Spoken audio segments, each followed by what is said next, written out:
Colombia ha sido manejada como una finca de Estados Unidos gracias a presidentes como César Gaviria, que han seguido las instrucciones de Washington al pie de la letra. Ese hombre realizó una salvaje apertura económica y una política neoliberal que en los siguientes 30 años nos llenaron de pobreza. Acabaron con las pocas industrias que teníamos y nos convirtieron en uno de los países más desiguales del mundo.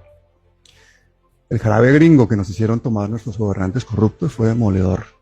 Tratados de libre comercio, falsa lucha contra las drogas, doctrina del enemigo interno e injerencia política y militar.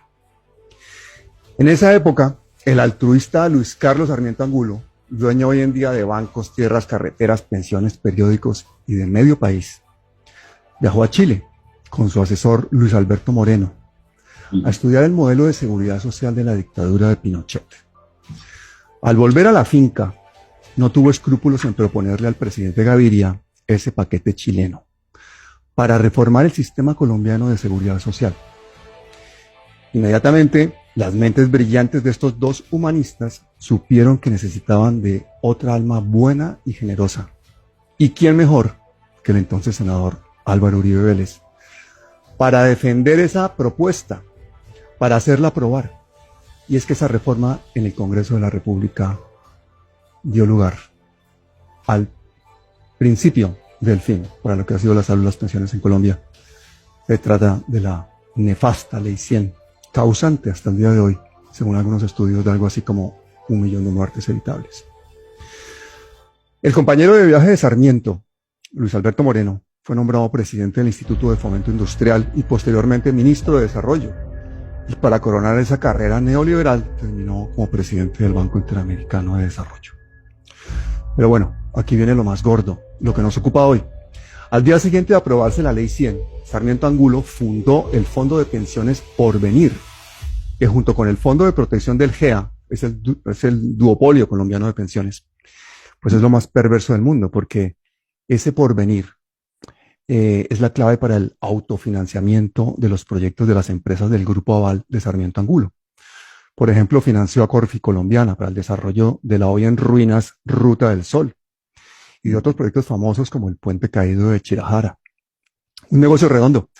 Con el dinero de los colombianos, Sarmiento se financia sus proyectos desde sus propias empresas, especula con ese dinero en sus propios bancos, financia campañas a políticos que hacen que las leyes que necesita su monopolio le permitan seguir creciendo y apoderándose del resto del país. Y si hay pérdidas, pues las pérdidas las asumen los colombianos.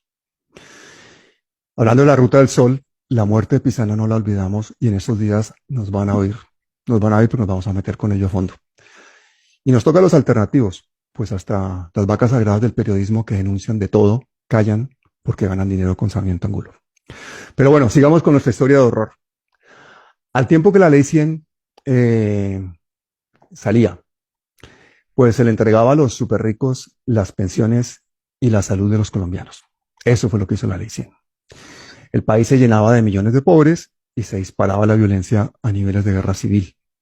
Sarmiento Angulo se hizo uno de los hombres más ricos del mundo. César Gaviria se convirtió en una vaca sagrada de la politiquería, se hizo potentado y terminaría de secretario de la OEA. La que salió peor parada fue Colombia, que se convirtió en lo que somos hoy en día. Un país donde importan más las ganancias de unos cuantos desalmados que el bienestar de millones de personas. Pero afortunadamente, las protestas sociales produjeron un cambio de gobierno, unas protestas que costaron cientos de vidas de jóvenes colombianos y otros cientos siguen en las cárceles a pesar de ya llevar 5 meses del nuevo gobierno. ¿Qué pasa, Gustavo Petro? Pero bueno, volviendo a la historia, Álvaro Uribe Vélez no solo fue el ponente de la Ley 100 que volvió la salud de una mercancía y que le robó tantos derechos a los colombianos, también fue el ponente de la Ley 50 del 90, que suprimió la retroactividad en el pago de las cesantías y el derecho a la estabilidad laboral después de 10 años de antigüedad. El mismo Álvaro Uribe, ya presidente de la finca, liquidó o reestructuró más de 400 entidades del Estado, entre esas empresas públicas tan importantes como Ecopetrol y Telecom. Despidió a miles de trabajadores públicos y acabó con organizaciones sindicales históricas como la USO, organizaciones a las que les puso la diana en el pecho, equiparándolas a guerrillas.